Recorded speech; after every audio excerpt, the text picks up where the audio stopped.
aproximar discussões filosóficas da comunidade aqui do município de Amargosa, da comunidade externa ao UFRB. Então, por isso a gente procura sempre fazer essa discussão de maneira mais descontraída, mais à vontade, num ambiente assim mais livre. Dentro da universidade a gente até já fez, o último café nós fizemos lá. Porém, a nossa ideia é fazer com que esse momento aqui de discussão se aproxime quanto mais da comunidade aqui de Amargosa. Que as pessoas vejam que filosofia não é uma coisa de outro mundo. É uma coisa que está muito próxima da gente, né? A filosofia está muito próxima da gente. E nesse momento, então, nós optamos, né? Já havíamos feito um café filosófico com essa temática, filosofia e literatura. Inclusive a professora Ângela Vilma teve a oportunidade de participar também, isso há alguns anos atrás. Foi sobre Clarice Lispector, alguns aspectos filosóficos na obra de Clarice. E foi a professora Ângela com a professora Denise. Foi ótimo também, naquele outro restaurante que tinha aqui à venda. E hoje nós temos a oportunidade de fazer aqui, né, no Outros Sabores. Então, primeiramente, eu vou agradecer a Catarina e Pedro por terem cedido o espaço aqui, que é um lugar muito aconchegante. Para as pessoas que não conheciam agora, estão passando a conhecer. E eles são pessoas maravilhosas também, sempre nos recebem muito bem. Então, nós decidimos fazer aqui, né? Já havia um tempo já que a gente estava com vontade de fazer aqui. E agora foi um momento oportuno. Então, dessa vez, nós convidamos o professor Tarcísio e o professor André. Então, eu vou apresentá-los e vou também aproveitar para convidá-los para vir aqui à mesa. O professor Tarcísio, aqui tem muitos estudantes do curso de letras, né? Então, o professor Tarcísio já é bem conhecido de vocês, talvez não tanto dos alunos de filosofia. Tarcísio Fernandes Cordeiro é licenciado em letras, peguei tudo do Lattes, licenciado em letras, com habilitação em língua portuguesa e literatura de língua portuguesa, pela UNEB. E também é mestre em cultura, memória e desenvolvimento regional pela UNEB também. Aqui na UFRB, o professor Tarcísio é professor assistente do curso de letras. E recém-aprovado no doutorado, não é isso, Tarcísio? Parabéns. O professor André Luiz é professor aqui da rede do ensino médio, né, privado, da Escola Criação, e também é colega nosso na UFRB, professor Tarcísio, André, professor André é técnico aqui e trabalha junto com a gente. André Luiz Machado Galvão, ele é doutorando em Ciências da Educação pela Universidade do Minho, em Portugal, e ele possui também graduação em Letras pela UESB. É isso, André? André também é mestre em Literatura e Diversidade Cultural pela Universidade Estadual de Feira de Santana.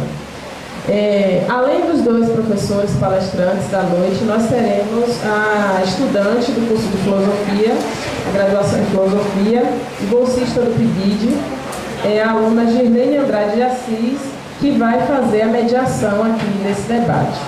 Então, além de convidá-los a se sentar aqui, antes de convidá-los a vir à mesa, eu vou fazer meus agradecimentos e, em seguida, eu peço aos professores e a Girlene que venham aqui à mesa.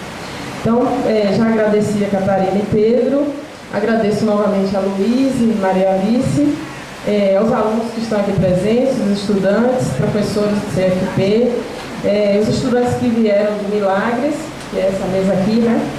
Os estudantes lá do município sempre vêm participar do Café Filosófico. Ao bolsista de iniciação, ao bolsista de extensão, Anderson Souza e Maria Cândida, que é voluntária do projeto, todos os dois participam aqui do projeto Café Filosófico, e as demais pessoas da comunidade que tenham vindo assistir o nosso evento. Então, muito obrigada mais uma vez a presença de todos. Convido os professores e Girlene para sentarem-se aqui à mesa. Boa noite, bom evento.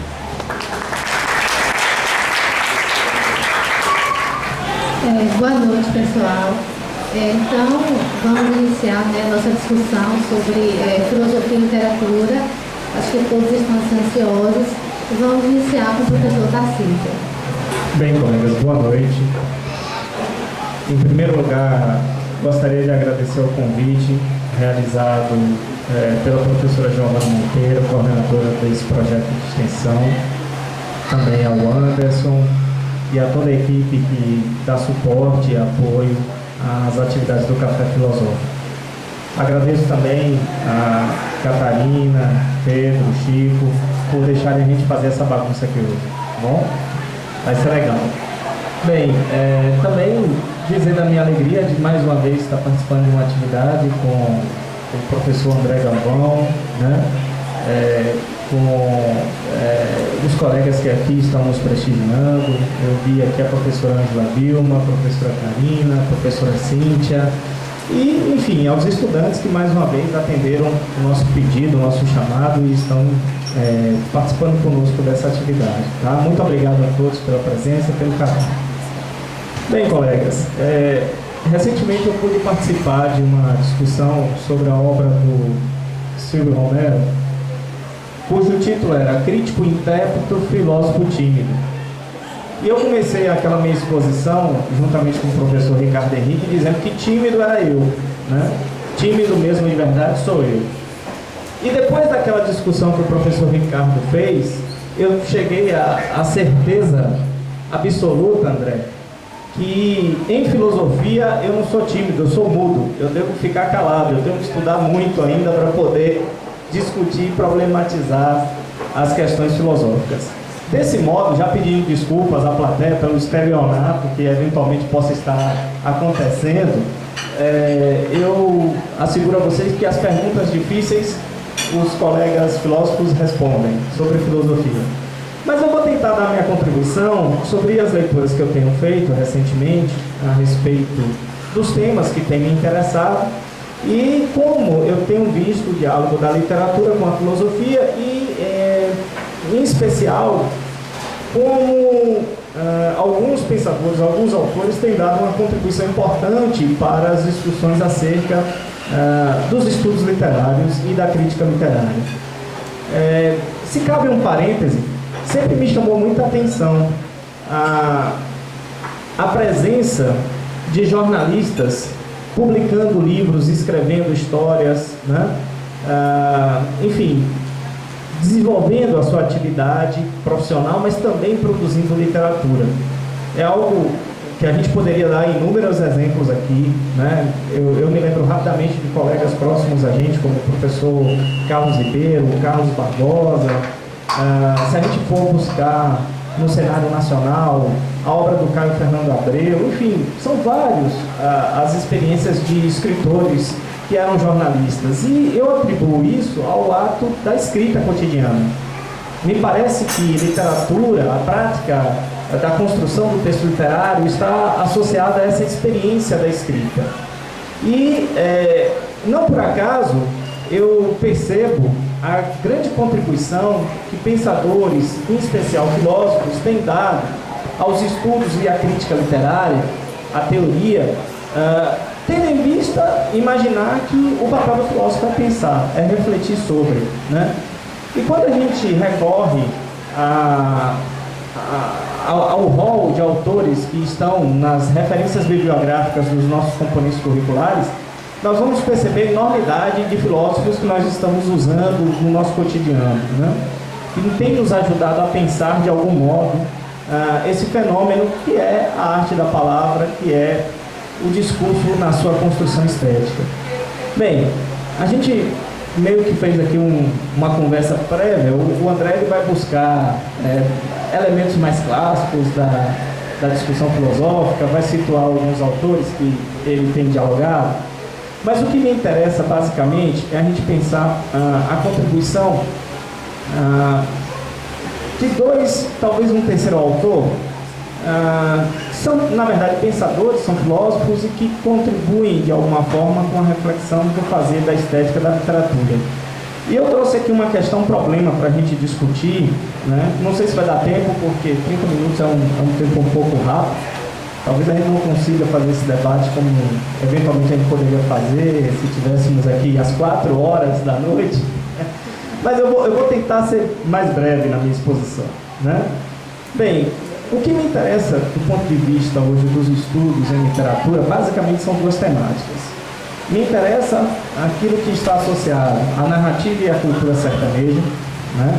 Inclusive, esse é o tema da minha proposta de doutorado, né? E também me interessa muito fortemente as discussões sobre a literatura na contemporaneidade, as experiências literárias contemporâneas. Tá? Nesse sentido, eu vou fazer uso de autores que dialogam com essas perspectivas. No que diz respeito à cultura do sertão, eu vou trazer a contribuição do Walter Benjamin a respeito das considerações que ele fala sobre a narrativa. Tá?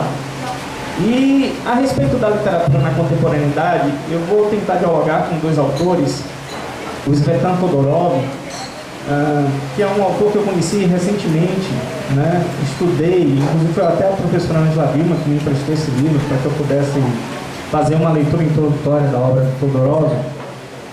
Ele apresenta uma questão que para mim é muito importante na contemporaneidade, que é a narrativa solipsista, ou seja, essa narrativa de um eu, né? E ele na discussão dele, ele apresenta isso como um problema e eu quero relativizar um pouco isso com vocês hoje, né? E se der tempo, a gente fala um pouquinho do Paul Ricoeur e a contribuição dele no que diz respeito à memória. Mas prioritariamente eu quero falar para vocês daquilo que é talvez uma das questões que eu vou tratar na minha pesquisa de doutorado, que diz respeito à classificação que o Walter Benjamin, um filósofo alemão que vivenciou o período da Segunda Guerra Mundial, né, ele integrou a escola de Frankfurt e ele definiu a narrativa como uma experiência em extinção, né, tendo em vista o advento das tecnologias presentes na contemporaneidade. Então, façamos um pouco a reflexão de como, contemporaneamente, as circunstâncias e situações mais cotidianas têm sido mediadas por equipamentos tecnológicos. Até agora eu tenho observado aqui, e poucas são as pessoas que estão usando o seu smartphone, né, para interagir com o mundo. A maioria tem me dirigido a atenção. Eu acho que se eu continuar nesse ritmo aqui, meio fraquinho que eu estou, daqui a 5 minutos está todo mundo de cabeça baixa. Mas esse problema que o Benjamin aponta lá atrás, que é perfeitamente compreensível no mundo moderno, que as pessoas elas não dialogam entre si, elas não conversam entre si, e que a experiência da contemporaneidade ela está sendo mediada cada vez mais por recursos tecnológicos. De modo que mais importante do que cuidar da saúde é ter à sua disposição, por exemplo, o Photoshop, para resolver eventuais problemas e desconfortos com a imagem, né? Mais importante do que a relação interpessoal é a sua foto no Facebook. Mais importante do que o diálogo é você interagir através dos mecanismos de mensagem eletrônica ou das redes sociais. Óbvio que Benjamin não viu isso. Óbvio, né? Um autor da década de 40 não pôde vivenciar essa experiência, mas já apontava a falência da espontaneidade presente, sobretudo, na oralidade. Benjamin, no seu texto clássico, ele dá uma linha do que seria a narrativa na sua perspectiva original. A narrativa ela teria basicamente 2 elementos motivadores. Um elemento mais estável, que estava relacionado à tradição e aos costumes, aos hábitos, como, por exemplo, um camponês.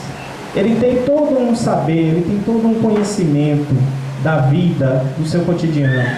E para que ele se perpetue, para que o filho do camponês consiga lidar com a natureza, para que o filho do camponês consiga manter as práticas sociais do seu tempo, o pai precisa ensinar o filho as suas lições de vida, de como cuidar da terra, de como portar-se no mundo. E essa é a perspectiva inicial do Benjamin. A narrativa, na sua trajetória original, seria a narrativa do mais experiente para o menos experiente. Nessa perspectiva, por exemplo, ao acessar um livro, efetivamente buscamos ter acesso a um conhecimento novo, a uma informação nova, a um novo saber, né? A outra perspectiva da narrativa de Benjamin estava associada a uma outra função social, que era dos marujos, os marinheiros, que naquela época já não faziam as aventuras do século XV, XVI, né, de atravessar o Atlântico em embarcações precaríssimas, Mas, originalmente, esses aventureiros trouxeram ao texto narrativo um elemento que era o aspecto da aventura. Então, imagine vocês o que não era fascinante você, no século XVI, no século XV e XVII, atravessar um oceano, se deparar com povos, civilizações até então desconhecidas, comportamentos outros, o susto que as pessoas tinham ao ver animais até então nunca vislumbrados, tudo isso acrescentava um dado novo. E aqueles que conseguiram retornar à sua terra, e haja vista que precisa ser destacado, não foram tantos, né? Tinham um novo saber, tinham um novo conhecimento e traziam essa informação, tá? O Benjamin, ele vai reconhecer outros narradores, outros possíveis narradores, né? Ele vai falar de modo secundário dos artífices, dos comerciantes. Mas, em linhas gerais, ele pensa a narrativa nessas duas perspectivas. A narrativa daquele que tem um contato com a terra, que está associado a uma tradição e que precisa passar esse conhecimento a outra. E, por outro lado, a narrativa do aventureiro, aquele que joga tudo para trás, que deixa a segurança do seu lar, aventura-se na vida, conquista novos saberes, novos conhecimentos e um dia retorna à sua terra contando de algum modo a sua história. Bem, ao estudar as narrativas do sertão, e aí eu já estou querendo fazer um pulo, um recorte para o que me interessa do ponto de vista de uma investigação acadêmica epistêmica, ao estudar as narrativas do sertão, eu tenho percebido que esses narradores eles se imbricam. O sertanejo, em suas construções discursivas, ele é ao mesmo tempo conservador de valores, de experiências, de comportamentos, da sua religiosidade, de uma tradição que se perpetua, mas dado em grande medida pelo fenômeno da migração, em muitas ocasiões uma migração forçada, ou seja, ele precisa se deslocar, ele precisa sair de sua terra para sobreviver. O que tem sido mais comum, o tema mais comum na migração nordestina é ir para os grandes centros, em especial a metrópole da América Latina, que é a cidade de São Paulo. Ele, com essa experiência, que é um tanto quanto traumática, ele vai adquirir também uma perspectiva do narrador marujo, do narrador aventureiro. E me parece que, às vezes, quando a gente discute os textos e as narrativas do sertão, tenta-se buscar formas muito reducionistas dessa experiência. E, apenas como ilustração, eu queria aqui fazer uma breve citação. Existem autores que conseguem, mais recentemente, superar esse lugar do sertanejo apenas como o pobre miserável que não consegue desenvolver uma linha razoável do pensar e do sentir o mundo e a natureza, né? Um exemplo dessa narrativa, apenas como exemplo, seria a obra do Antônio Torres, né, em sua trilogia Essa Terra, O Cachorro e o Lobo e Pelo Buraco da Agulha. Um autor que muitos de nós ainda não teve acesso, mas, enfim, tem já uma obra volumosa que publica desde a década de 1970 e que hoje, recentemente, há 2 anos atrás, ele ingressou na Academia Brasileira de Letras. Então, só um exemplo de como essa narrativa do sertão, que foi estigmatizada, que foi tratada com um viés sociológico, determinista, enfim, de extrema pobreza e miserabilidade, hoje tem sido revisitada e redesenhada. Nesse processo, eu volto a Benjamin para falar de uma coisa que é muito importante, que ele discute, que é a experiência.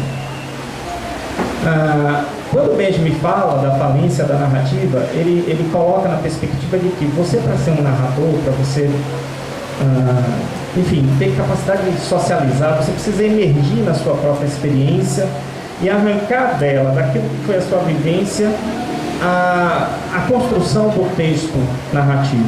De alguma forma, é como se você mergulhasse, né, na sua própria vida, né, e dela surgisse o texto, né? É óbvio que a perspectiva de Benjamin em relação à narrativa está muito associada à tradição oral, né, às narrativas das tribos africanas, enfim.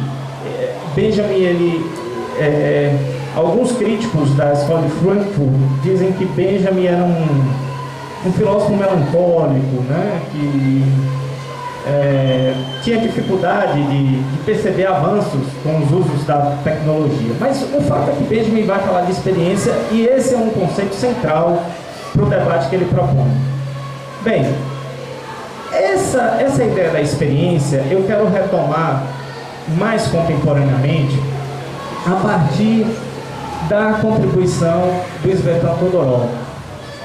Esse filósofo búlgaro que, de alguma forma, vai se consolidar na nossa tradição a partir das experiências que ele tem na França, né? Ele vem falar daquilo que, contemporaneamente, ele vê como um risco à literatura. Dentre alguns dos aspectos, ele vai discutir o solipsismo, ou seja, a solidão, essa individualidade que faz com que alguns sujeitos, no momento da escrita, se isolem de tal modo do seu contexto, e aqui eu não quero falar de contexto social, contexto histórico, não é isso não, mas contexto de vida, que produz uma narrativa que é tão complexa e de difícil compreensão para outrem, que o contato ele não se estabelece. Lembremos mais uma vez o problema do diálogo, da relação, do falar para o outro, do conversar para o outro, né? O que Todorov vai problematizar com essa questão? Ele vai nos chamar a atenção de que ao escrever um texto, de que ao propor um texto, de que ao ler um texto também, né? Vamos pensar no lugar da recepção, nós temos que ter a capacidade de nos deslocar, né? De aceitar novas posições, por mais que elas não sejam difíceis, por mais que elas apareçam como complexas, né? E aí eu me lembro aqui da Ana Miranda, quando ela diz o seguinte: você pode ter duas posturas em relação ao texto literário. Você pode ter uma postura fechada, defensiva, de rejeição ao texto, e muito provavelmente isso vai enrijecer o diálogo, você não vai interagir com ele. E você pode ter uma postura aberta, por mais que você divirja do que o texto diz, por mais que você não concorde com o que o texto diz, mas você se permite entrar naquela construção, né? E aí, o desafio que nós temos é perceber que a literatura é um convite para novas experiências. De alguma forma, o que eu quero destacar aqui é que, se no passado a tecnologia ela foi um elemento que apontou para a falência dessa experiência humana, do contato, do fim da oralidade, do diálogo, da interação mais direta, contemporaneamente nós temos que ver novos formatos, né, que o texto literário pode adquirir, e nós não podemos, sob nenhuma hipótese, sobre o risco da morte da literatura, e estou pegando só um aspecto aqui do Todorov, que é de um texto que não consiga dialogar com a experiência alheia. E por falar em experiência alheia, eu quero aqui trazer o conceito da experiência vicária. O que é a experiência vicária? Experiência vicária é a experiência do outro. É aquilo que eu não vivi e que eu não tenho coragem de viver, que eu jamais aceitaria para mim, mas que no texto literário eu me permito. Isso faz com que eu leia, por exemplo, uma narrativa ou um texto poético, enfim, cujos valores não são necessariamente os meus, mas no processo de leitura que a ficção nos traz e nos imerge, a gente aceita esse jogo, para usar aqui uma expressão que foi consagrada por outro filósofo italiano, o Ítalo Calvino, a gente aceita o jogo do texto literário e se permite adentrar em lugares até então inimagináveis. Sentir a dor do outro é algo que nos enriquece profundamente. Falar de literatura é falar da possibilidade de vivenciar as experiências que não são necessariamente nossas. E por mais dolorosas que elas possam nos parecer, elas nos enriquecem de algum modo, de alguma forma. Tá? Então, para a gente falar disso, eu resolvi trazer um excerto aqui, um fragmento, né? Para ver se eu consigo fazer vocês sofrerem um pouco. Tá todo mundo muito feliz. Eu prometo que eu vou respeitar os 30 minutos aqui, tá? Eu tô vendo que vai dar para respeitar, para mim ficar feliz igual vocês aí. Pode, né? Mas assim, eu queria fazer essa experiência, tá? Então, eu vou pedir gentilmente um esforço, porque se vocês perderem aqui um momento, pode ser que não consiga, eu não vou poder voltar no texto, né? Então, eu vou exigir um pouquinho mais da atenção dos colegas. Bem, esse é um texto que foi escrito por um autor contemporâneo da cidade mineira de Cataguases, que vem dos espaços periféricos da nossa sociedade. Ele era filho de um vendedor de pipoca, operário, torna-se posteriormente estudante na Universidade Federal de Juiz de Fora. E é importante dizer isso porque vocês estão numa universidade, né? E essa universidade pode oferecer oportunidades de transformação na vida de vocês, então aproveitem essa oportunidade, tá? Eu estou me referindo aqui a Luiz Rufato, né? Luiz Rufato escreve uma pentalogia contando a trajetória dos últimos 30 anos da ascensão, vamos dizer assim, de sujeitos excluídos em nossa sociedade. O título dessa pentalogia, são 5 obras, são 5 livros, chama-se Inferno Provisório. Então, o nome já é muito sugestivo, né? Inferno Provisório. Viver na periferia não é fácil, é complexo, né? Enfim. E o recorte que eu apresento aqui para vocês é da terceira obra, cujo título é Vista Parcial da Noite, né?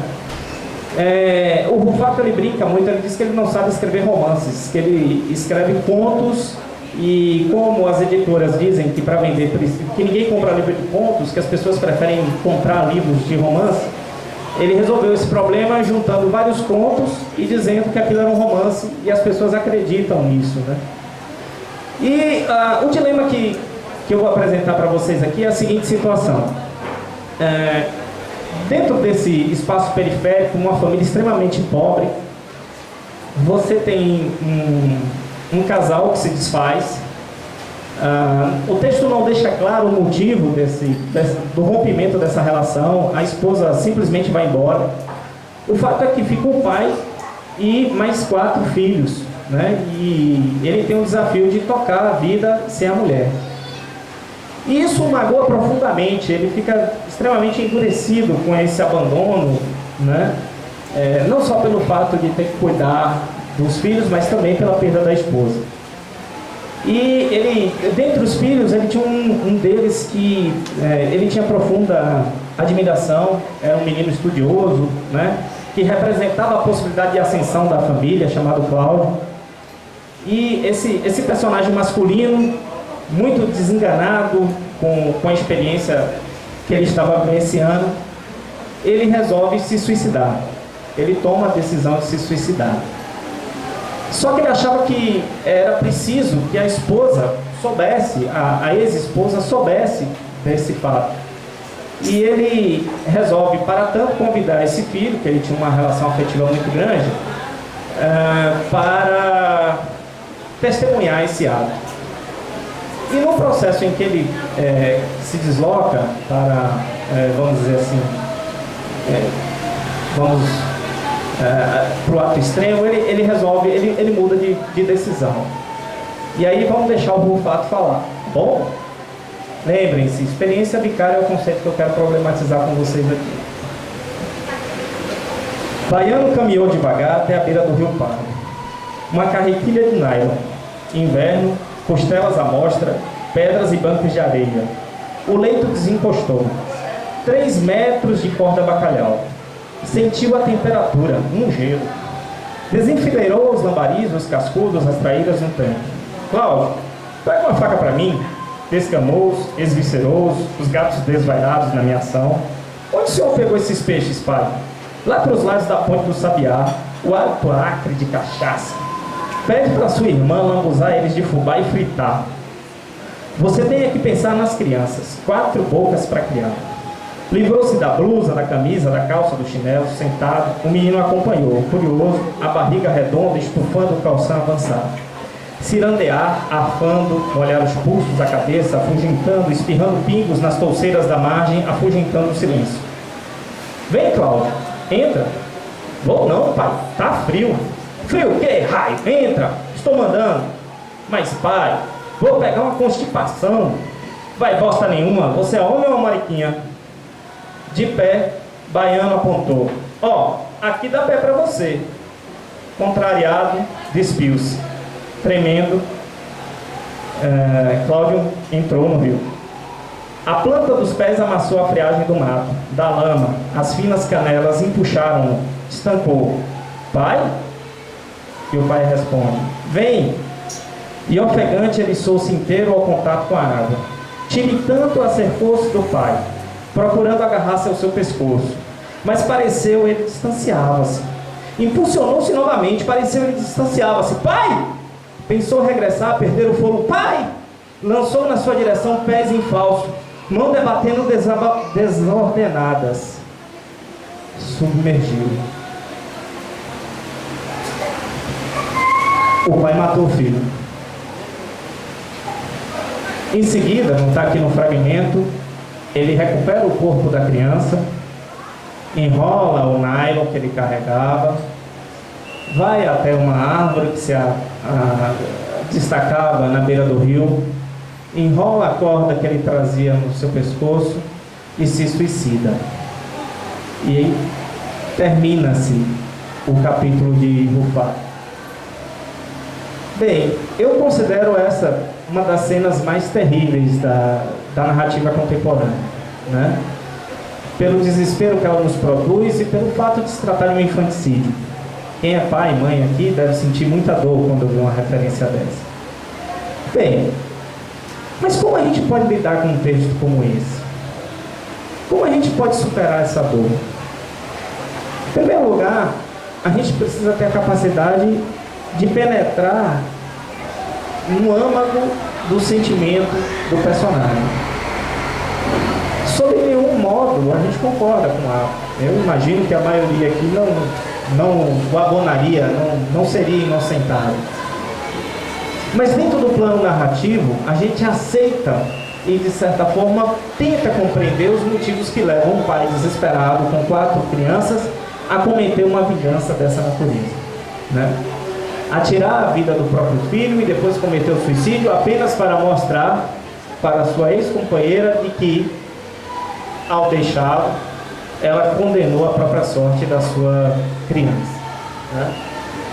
Essa é uma compreensão de difícil aspecto se não entendermos que a emoção do texto literário é justamente essa, de nos colocar no lugar de outrem, com valores de outrem, com comportamentos que não são os nossos, com olhares que não nos pertencem e que, portanto, nos é estranho, mas nós aceitamos no jogo do texto literário esse acordo, né? A Tânia Peregrini, ao comentar uma outra obra, diz o seguinte: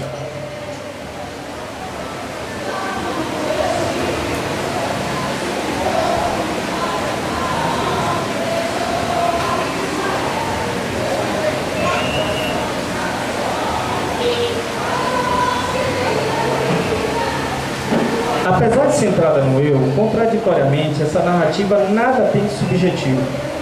Solipsista, ela denota um estado geral, inclui-se na experiência de sensibilidade coletiva de uma geração e de uma época. É uma geração para a qual nada parece ter sobrado depois dos heróicos anos 60. Órfãos de qualquer utopia, só lhe resta o restante da experiência íntima, ancorada no cotidiano, mesclando sentimentos e emoções contraditórios, vividos com grande intensidade, mas que se esgotam na sua própria vivência.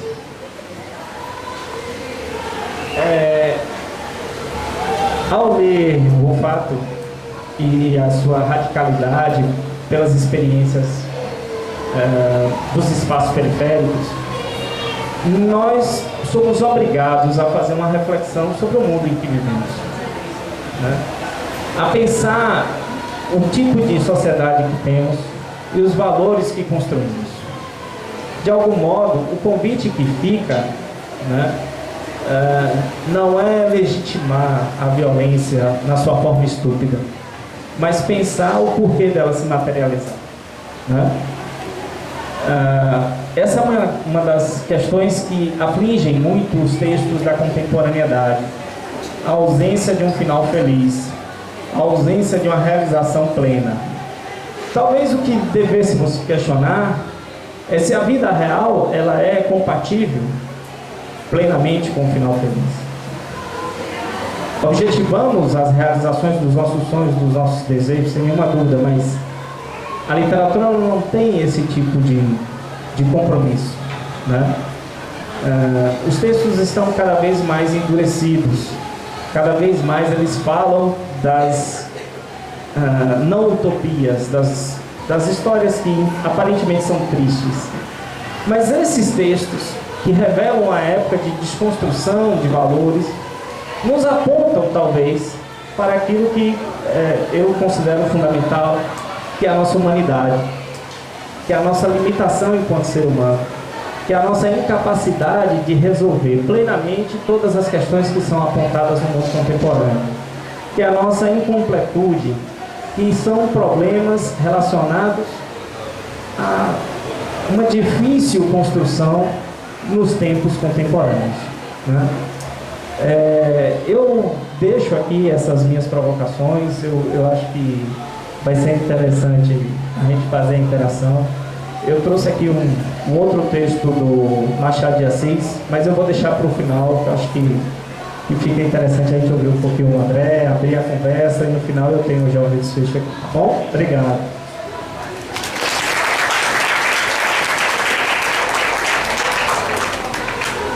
Muito obrigada, professor Narciso, por suas colocações. E ao final vamos fazer blocos de perguntas.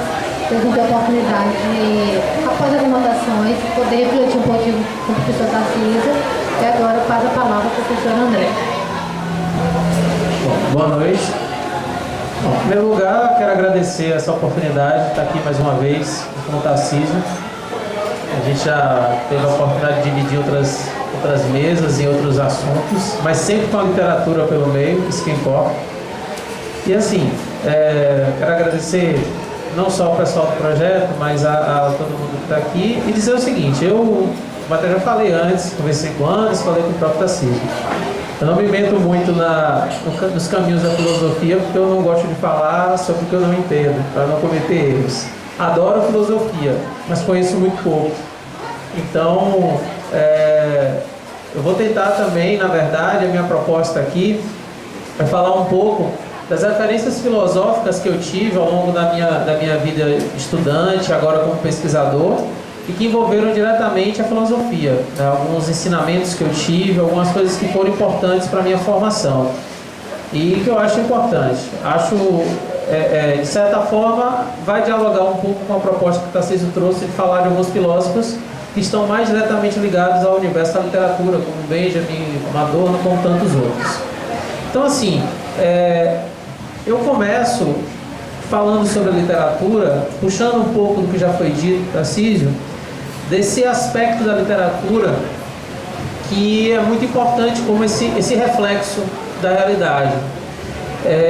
Nos dias de hoje, nós vivemos um sentido utilitário das coisas.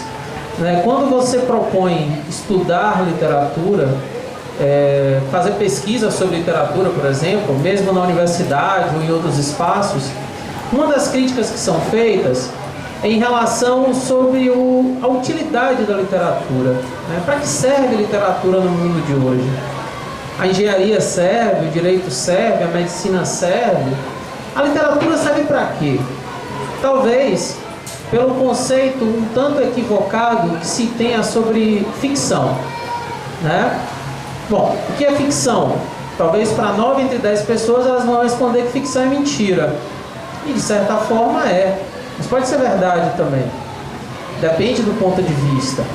Então, assim, sobre essa lógica que eu acho importante a gente pensar a literatura. A literatura é ficção, e ficção não é simplesmente uma mentira. É algo que pode ser real, como o Tarcísio mostrou aqui alguns exemplos, né? Deixa eu aproveitar o gancho. Quando ele falou de Antônio Torres, eu lembrei muito de Essa Terra, que é um romance fantástico. Aliás, Antônio Torres é um autor injustiçado na literatura brasileira, né? Durante muitos anos ele perseguiu a Academia Brasileira de Letras e injustamente ele foi preterido por outros autores. E Essa Terra, o Antônio Torres ele trata de uma coisa que é ainda pouco convencional, que é o retorno do imigrante, né? O voltar da grande metrópole para o sertão. E isso mostra o quanto a literatura está ligada à realidade. Não quer dizer que aquele personagem de fato existiu. O fato de ele não existir não quer dizer que aquilo que é apresentado tenha contato, esteja conectado à realidade.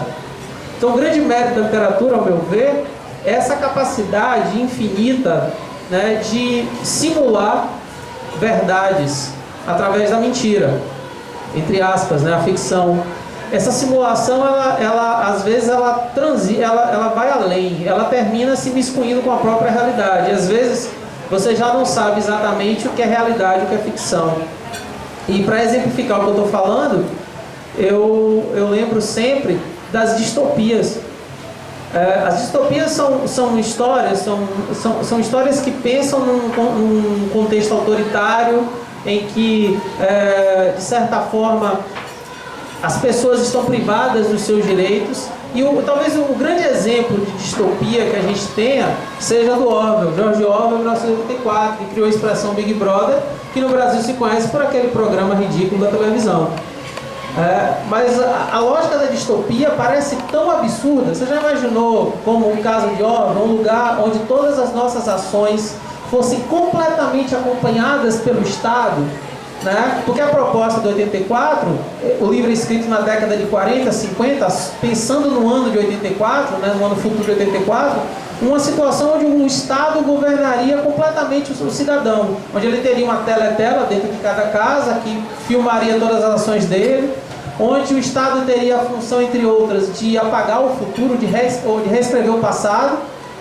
E aí as pessoas pensavam, poxa, mas isso é uma ficção absurda. Será? Onde quer que nós vamos hoje, temos câmeras nos vigiando. Se nós entramos na internet hoje, o que nós digitamos no Google, está lá. Eu já tomei um susto, porque eu vi numa notícia, numa reportagem, que um dos temas mais pesquisados no Google no Brasil no ano 2015 foi Pablo Escobar, por causa da série Narcos, né? Então, assim, mas não foi porque foi o Pablo Escobar, foi porque eu descobri que eu também tinha digitado. E aí eu disse, não, tudo que eu estou digitando no Google os caras sabem, né? Inocência minha. Então, assim, aquela distopia, aquela ficção que parecia absurda, está aí, para todo mundo ver. Então, a partir disso, a gente precisa entender a literatura como essa projeção, como essa simulação. Mas não é uma simulação à toa, abstrata, completamente abstrata. Ela bebe na realidade e ela se projeta a partir dela. Bom, e nessa linha do que eu estou falando, eu começo com a primeira relação que eu vejo com a questão filosófica, que vem lá da Grécia. A gente, no curso de letras, uma das primeiras lições que a gente tem a respeito da literatura vem dos gregos, né? Principalmente de Sócrates, Platão e Aristóteles. E a grande referência, né? A grande obra de referência desse tempo terminou sendo a Poética de Aristóteles. E lá tem o primeiro conceito de arte, por extensão de literatura, que nós podemos conceber, que é a ideia da mímese, de que a arte é a imitação da realidade. E esse conceito de mímese, ele atravessou o tempo. Até hoje a mímese é muito discutida, muito questionada. No Brasil existe um teórico da literatura, que pode ser considerado um filósofo também, mas ele está muito mais ligado à literatura, que é o Luiz Carlos Costa Lima, em que ele tem uma obra só para falar da mímese, né? Que essa mímese é essa transformação da realidade. E aí é o seguinte, a arte, para a mímese, ela é essa imitação da verdade ou da natureza, mais precisamente imitação da natureza. Só que é importante lembrar que o que Aristóteles traz, apesar de ter uma relação direta com o que o Sócrates e o Platão disseram, tem uma pequena diferença, porque Sócrates, ele de certa forma, ele relativiza esse princípio, né, da imitação. Por quê? Porque para Sócrates essa imitação, ela percorre o mundo visível e invisível. Porque se você pensa assim, bom, se é a representação, se é essa imitação da natureza, a princípio você só pensa na natureza como aquilo que você consegue ver. E o Sócrates, ele transporta isso também para o mundo invisível, ou seja, o mundo psicológico, desde que, obviamente, isso possa ser sentido na superfície. Esse primeiro conceito mostra que foram os filósofos os primeiros a falar sobre literatura, ou pelo menos que se tenha conhecimento. Então, mostra que há essa relação desde o início, desde os primeiros tempos. A literatura e a filosofia, elas estão lado a lado em vários aspectos, né? Sem haver necessariamente uma ideia de sobreposição uma à outra, mas na verdade é mais um diálogo. Eu começo pela questão clássica, porque eu acho que para aquele que pretende conhecer literatura, estudar literatura, ele tem que beber nessa fonte. Ele tem que buscar essa referência inicial. Lógico, como eu disse, muitas discussões já se fizeram e continuam sendo feitas sobre esse conceito. Que, claro, não dá mais conta da literatura como um todo. Não dá para dizer que a literatura ou a arte sejam só isso, né? Óbvio que não. Mas é um primeiro ponto e muito importante. Esse primeiro conceito, ele traz essa primeira referência. E a segunda conexão com a filosofia que eu vou trazer é de um filósofo que, de certa forma, buscou essa inspiração para trilhar seus caminhos. E que teve uma grande importância na minha formação literária, foi Nietzsche. Para mim, que cursei letras no início do século XX, do século XXI, início do século XX, estaria um pouquinho velho, né? Mas assim, eu me lembro que eu vim conhecer Nietzsche, obviamente, na universidade. E muito se falava de Nietzsche, e aí uma certa feita, eu, ignorante, né? Achando que Nietzsche era um teórico da literatura, porque tanto se falava de Nietzsche, eu vim entender que Nietzsche é um filósofo. E aí eu pude ver que a primeira obra de Nietzsche foi, de certa forma, uma obra de literatura, que é A Origem da Tragédia. Segundo a Regina Zilberman, que é uma grande pesquisadora da literatura, do ensino de literatura no Brasil, é a obra de Nietzsche por excelência, em que a gente pode pegar elementos da teoria literária, né? E A Origem da Tragédia, Nietzsche mostra, através de uma argumentação bastante interessante e controversa, como aliás era a cara do Nietzsche em relação ao pensamento filosófico da sua época, ele traz algumas contribuições que, claro, surgiram da leitura dele dos clássicos gregos e de uma das suas grandes paixões, que era a tragédia grega. É por isso que A Origem da Tragédia tem relação direta com isso. E Nietzsche cunhou, de certa forma, ou pelo menos desenvolveu um conceito sobre duas, como é que eu posso dizer assim, dois sentidos muito importantes nessa lógica, que é a divisão, né, entre as intuições trágicas clássicas, que são o apolíneo e o dionisíaco. São duas claras referências a dois deuses gregos, o Apolo e o Dionísio, e aí a gente pode ver pela própria referência do que eram esses deuses, né? Apolo era o deus da beleza, então ele tinha aquela ideia de tranquilidade, né, no que se espelhar. Já Dionísio não. Dionísio era o cara do exagero, era o deus do vinho, da festa, e tinha seu equivalente Baco, que gerou a expressão bacanal, que a gente conhece, e que é usada no português do Brasil como sinônimo de confusão, de bagunça, enfim. Então, Nietzsche traz para essa referência da linguagem dois conceitos, o apolíneo e o dionisíaco. Enquanto que na linguagem, na literatura, na arte, o apolíneo dá a ideia de serenidade, claridade, racionalidade, o dionisíaco, por sua vez, vai descambar para o outro lado, do excesso, a afirmação da vida, a orgia, tudo aquilo que movimenta tudo isso. E ele concebe a arte como sendo produto desses dois espíritos, né? Que a arte ela só está completa quando o mesmo sentido artístico ele reúne esses dois.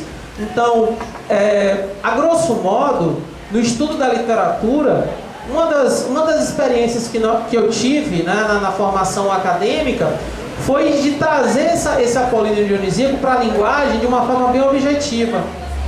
Por exemplo, de forma bem grosseira, me permita essa comparação, que foi uma comparação que foi bem interessante naquele momento. O apolíneo e o dionisíaco guardam uma relação, por exemplo, com o denotativo e o conotativo. Enquanto que o denotativo ele é único, ele é mais estático, porque ele reúne aquele sentido em si, a literatura prefere o conotativo que o denotativo, né, claramente. O dionisíaco seria o conotativo. O dionisíaco seria aquela palavra que ela pode ser a bagunça, ela pode ser mil coisas ao mesmo tempo e instaurar um caos na linguagem. Então, de certa forma, essa comparação, obviamente, mais uma vez, ela não dá conta do que é o apolíneo dionisíaco totalmente. Mas dá para entender a arte como essa necessidade de que a arte, de que a literatura, ela precisa ao mesmo tempo reunir a calma, né, a serenidade, a claridade, mas ela necessita, e muito, também desse excesso, dessa bagunça, dessa possibilidade de movimentação. Eu lembro uma coisa que o Compagnon fala, o Antoine Compagnon, um dos grandes teóricos da literatura, o francês, que a literatura, ao mesmo tempo que ela pode definir o consenso, ela pode acabar completamente com o consenso. Porque essa lógica da literatura é de não ter paragem. Então, assim, ela pode ajudar você a se acalmar, ela pode ajudar você a entender algo, se satisfazer com aquilo, ou pode, como a maioria das vezes faz, bagunçar completamente suas ideias. Né? Então, esse é um lado mágico da literatura, que é um pouco dionisíaco, mas muito mais do que apolíneo, né? Tomando a referência do Nietzsche. Ainda sobre Nietzsche, só para reforçar essa ligação dele com a literatura, é sempre bom lembrar o seu romance Assim Falou, Assim Falava Zaratustra, depende da tradução. Claramente escrito num tom narrativo épico, né? Assim, uma coisa narrativo lírico, né? Uma coisa bem... Um livro que de certa forma incomodou os filósofos, porque ele claramente tinha uma inspiração na queda que o Nietzsche tinha pela literatura, pela narrativa. Muitos, inclusive, na época disseram que Nietzsche não era um filósofo, que ele era um romancista, né? Justamente por escrever uma obra filosófica num caráter narrativo. Então, assim, Nietzsche foi fundamental, porque o Nietzsche também, de certa forma, inspirou grandes pensadores da literatura. O Camus, né, que é claramente inspirado no Nietzsche, e entre outros filósofos mais contemporâneos, o Deleuze, Derrida, Adorno, entre outros, né, que de certa forma trazem isso. Um outro autor que se inspirou muito no Nietzsche, na sua forma de pensar, e é um grande escritor latino-americano que é pouco estudado, pelo menos eu vejo sendo pouco falado nos últimos anos no Brasil, é o Jorge Luiz Borges, o argentino, que era fantástico. Tem um conto do Jorge Luiz Borges que é uma das coisas mais perfeitas que eu já li, que se chama O Outro, né? É um conto imperdível e que foi, inclusive, parafraseado ou parodiado, acho que mais parodiado do que parafraseado, pelo Luiz Fernando Veríssimo, né? Então, assim, Jorge Luiz Borges tem uma inspiração clara na filosofia nietzschiana, na ideia do apolíneo dionisíaco, entre outras questões. Bom, nesse meu passeio por essa relação, eu vou chegar em dois filósofos dos quais eu posso, digamos assim, tecer mais alguns comentários, porque eles foram importantes no meu estudo, né, na minha dissertação de mestrado, em que eu trabalhei, entre outros aspectos, a questão do poder. A minha dissertação de mestrado, ela seguiu... Eu peguei um autor baiano, pouco conhecido do grande público, já falecido, sobre o qual já tinha sido feito um estudo, dentro da UFES também. Esse autor é o Wilson Lins. Ele é muito mais conhecido pelo político que ele foi. Ele já foi nome de escola, inclusive aqui em Amargosa. Foi secretário de Educação e tudo mais, e ele tem uma obra extensa sobre um tema que ele dominava, que era o coronelismo. Não por acaso, porque o pai dele foi um dos mais importantes coronéis do Nordeste, que é o Franklin Lins de Albuquerque. E assim, a obra do Wilson Lins me chamou a atenção, porque ela quebra um pouco aquele paradigma do regionalismo. em que a literatura era vista uma literatura mais ao gosto, talvez, marxista, um pouco mais... Assim, não porque eu acho que o Coronel seja digno de enaltecimento, não é isso. Mas é porque a literatura ela oferece isso também. Nesse outro lado, né? Como você pega uma literatura da década de 60, o que você espera sobre esse autor fale sobre o Coronel? Que ele critique, que ele bata, porque é o que a gente espera. Nós aprendemos no ensino médio, desde a escola, que o regionalismo ele traz uma crítica. E o Wilson Lins, na contracorrente, ele vai trazer um Coronel muito mais heróico do que propriamente aquele personagem, entre aspas, negativo que a nossa história apresenta. E eu concordo, acho que o coronelismo ele foi uma questão muito mais negativa que positiva no nosso país, sem dúvida. Bom, mas o que acontece? Quando a gente imagina um universo como o do coronelismo, a questão do poder é fundamental.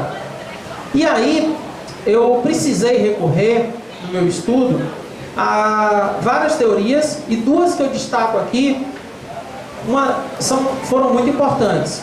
Primeiro, Foucault, Michel Foucault, principalmente a Microfísica do Poder, que é uma obra básica, né, para quem gosta ou quem não gosta de filosofia ou de literatura. E também pude recorrer de forma menos, vamos dizer assim, uma intensidade menor, a um filósofo mais clássico, que é o Nicolau Maquiavel. Maquiavel que, para o senso comum, costuma ser muito mal visto, né? Porque criaram o adjetivo maquiavélico nesse país, e aí as pessoas, sem ter noção nenhuma do que seja Maquiavel ou maquiavélico, praticamente podem ser capazes de endemoniar aquele que diga: eu já li Maquiavel, eu gosto de Maquiavel. Não façam isso em público, né? Por que esses dois? Eu vou começar pelo Maquiavel, que é menos, né? É uma questão mais simples. O Príncipe de Maquiavel é uma obra atemporal. Como toda grande obra, seja ela de filosofia, de literatura ou de qualquer área do conhecimento. Eu digo que é atemporal porque, se você ler o Príncipe hoje, você vai ver que as dinâmicas políticas, as estratégias, elas não fogem muito àquilo que Maquiavel propôs lá atrás no Príncipe. As pessoas diziam aqui na Bahia que um certo político tinha o Príncipe como seu livro de cabeceira, né? Eu cresci ouvindo isso. E eu ficava pensando, quem é esse tal de Maquiavel? E quando eu li o Príncipe, eu pude entender que, na verdade, é um livro muito importante de se ler, até para a gente entender a dinâmica política, não só do nosso país, mas do mundo como um todo. No que se refere especificamente à literatura e a esse tema do coronelismo, uma coisa me chamou a atenção em relação ao que Maquiavel falava sobre a manutenção do poder. Não adianta você só ter o poder, é preciso saber como mantê-lo, é preciso usá-lo como uma estratégia. E uma das coisas mais icônicas que o Maquiavel traz no Príncipe é uma reflexão que ele faz sobre um aspecto dessa manutenção. Ele diz que é muito melhor, para manter o poder, ser temido do que amado. As pessoas têm muito mais dificuldades em trair a quem temem do que a quem amam. E, dessa maneira, o tirano que ele narra, o príncipe, poderia se manter no poder, não porque as pessoas o amavam, o idolatravam, mas porque tinham medo da represália da traição. Por que eu digo que isso é atual? Porque é assim que funciona ainda hoje. Principalmente em situações em que o poder é mantido pela força, né? A gente vê isso nos grupos terroristas, por exemplo, né? Onde o poder é o poder da violência, da intimidação. A máfia, quando um membro da máfia trai o mafioso, não é porque lá, como no Poderoso Chefão, ele ama o chefão, não. É porque ele tem medo de morrer e a família inteira dele morrer junto. Então essa lógica maquiavélica de é melhor ser temido que amado, era muito marcante no Coronel. O Coronel, ele tentava ser um pouco disso que a gente vê nos políticos populistas, né? Do início da década de 80, aquela coisa de paizão, de que ajuda, de que faz, olha, mas não me traia. Geralmente, quando um seguidor de um dos coronéis o traía, ia para um outro lado, aderia a um outro chefe, ou, sei lá, fugia, como tem um caso nessa obra, eles eram punidos com a morte, com a tocaia, com a emboscada. E apesar de, no discurso do Wilson Lins, querer fazer o leitor acreditar de que o coronel era amado, na verdade ele era muito temido.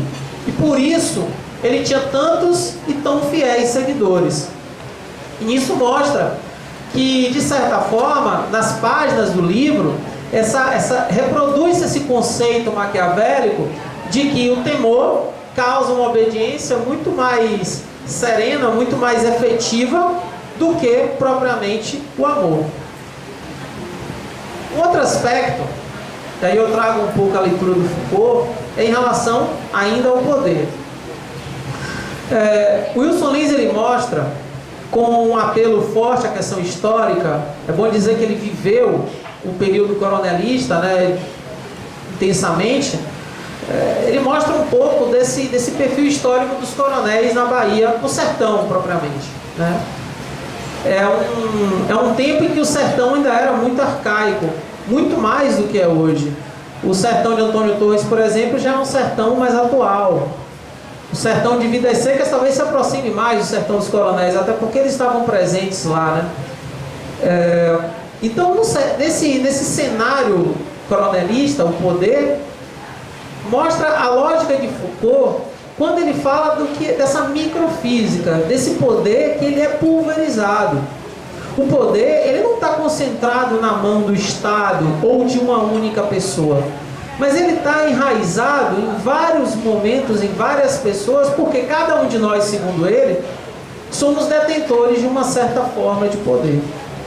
E aí vem a marca que os coronéis representavam. Aqui na Bahia, e o livro traz isso, a trilogia, porque, desculpa, é uma trilogia, mas traz isso claramente, existiam focos que eu costumo comparar o coronelismo na Bahia a uma espécie de sistema feudal, onde cada senhor feudal, que eram os coronéis, de certa forma dominavam seus feudos. E eles tinham tanto poder que eles chegaram praticamente a ameaçar um governador de destituição, a chamada Revolução Sertaneja. Então, assim, se esse poder ele está ali diluído, ele mostra que o pensamento de Foucault, ele se comprova nessa lógica que a gente tem dentro do princípio coronelista. Cada coronel, cada jagunço, ele vai criando sua lógica de poder. E ele vai juntando o seu poder em volta dos seus exércitos, das pessoas que o seguem. Então, assim, para mim foi muito importante a contribuição da teoria de Foucault sobre o poder, porque eu pude sustentar muitas coisas que talvez a literatura só como teoria não desse conta, né? E é importante lembrar que quando você trabalha em literatura com um autor pouco conhecido, que não tem fortuna crítica, você tem que se virar, você tem que beber nas fontes que você encontra, né? Quando eu estudei o Wilson Lins, para fazer uma dissertação de mestrado, eu só tinha 2 escritores que haviam falado sobre ele. Um que tinha feito uma dissertação também, que é o Luiz Carvalho Valverde, que também é escritor, um professor lá da UNEB de Caetité, se eu não estou enganado.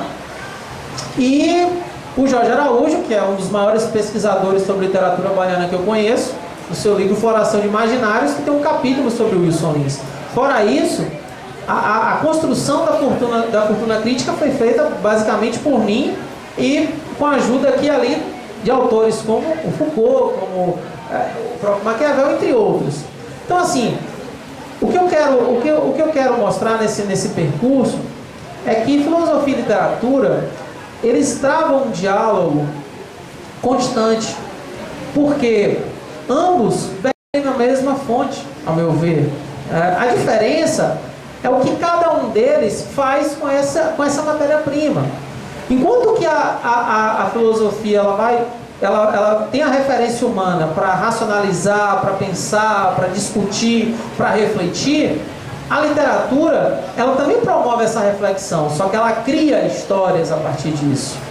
Eu acho que no final das contas, literatura e ficção, ou literatura e filosofia, elas nos levam para o mesmo caminho, que é refletir sobre a experiência humana, sobre a vida humana no contexto sociocultural. De uma certa forma, eles percorrem caminhos diferentes, com um objetivo que no final das contas, se não é premeditado, pelo menos há uma convergência entre eles. Por isso que eu acho que é possível sim trabalhá-los e reuni-los nessa mesma lógica, né? Então assim, eu acho que a gente pode pensar a literatura nesse conjunto com a filosofia, claro, sempre lembrando que enquanto a literatura ela se debruça mais sobre a questão da linguagem, e é justamente o que diferencia dos demais ramos do conhecimento, a filosofia ainda assim, porque também faz uso da linguagem, se aproxima muito da literatura, e eu acho que é praticamente impossível hoje teorizar sobre literatura sem beber na fonte da filosofia. Não sei se a recíproca é verdadeira, porque como eu já disse, filosofia eu não me arrisco, hoje eu não posso me arriscar a dar esse contributo. Mas assim, com certeza o que eu posso dizer é que nessa área da literatura é praticamente impossível construir um conhecimento científico, uma pesquisa acadêmica bem formatada sobre literatura, sem recorrer à teoria filosófica de um ou outro pensador, né? Então, isso a gente vê o tempo todo. Eu agora desenvolvo uma pesquisa que não tem a ver com literatura pura propriamente. Eu estou no doutorado em educação, então eu discuto o ensino de literatura, e eu já recorri a pelo menos 4 a 5 filósofos no capítulo teórico. Eu estou falando de ensino de literatura, e o tempo inteiro a filosofia está ali dialogando, porque é impossível você construir um pensamento sobre o ensino de literatura, que é algo demasiadamente humano. Não estou querendo parodiar o Nietzsche, mas assim, que é algo totalmente humano, sem recorrer à filosofia, né? Eu acho que filosofia e literatura, elas têm a matéria-prima mais importante de todas, que é o pensamento humano, e por isso elas são tão importantes, e uma definitivamente não exclui a outra. Era isso. Muito obrigado. Vamos abrir para os blocos de 3 perguntas. Aí, de acordo com as perguntas que forem surgindo, a gente vai organizando blocos de 3. Boa noite a todos vocês, né? Quem me conhece aqui sabe que eu não poderia me isentar de fazer uma colocação, alguma coisa, porque eu criei uma disciplina optativa sobre filosofia. São as 2 minhas paixões, né? O que eu vou colocar aqui é só a título mesmo da gente começar um diálogo, né? Tarcísio colocou uma questão que é muito cara, tanto para a literatura como para a filosofia, como para todas as ciências humanas, que é a questão do narrador, né? E ele traz Walter Benjamin, nós já trabalhamos em sala, Walter Benjamin, a questão do narrador, da oralidade, e também trabalhamos a questão do narrador da pós-modernidade a partir de Silviano Santiago, e ele falou disso nas décadas de 80 e 90, situando o narrador da pós-modernidade como aquele que não mais tem experiência para contar, mas aquele que observa e conta a experiência do outro, que é o narrador jornalista. Só que na atualidade, a gente percebe que há uma ruptura do narrador.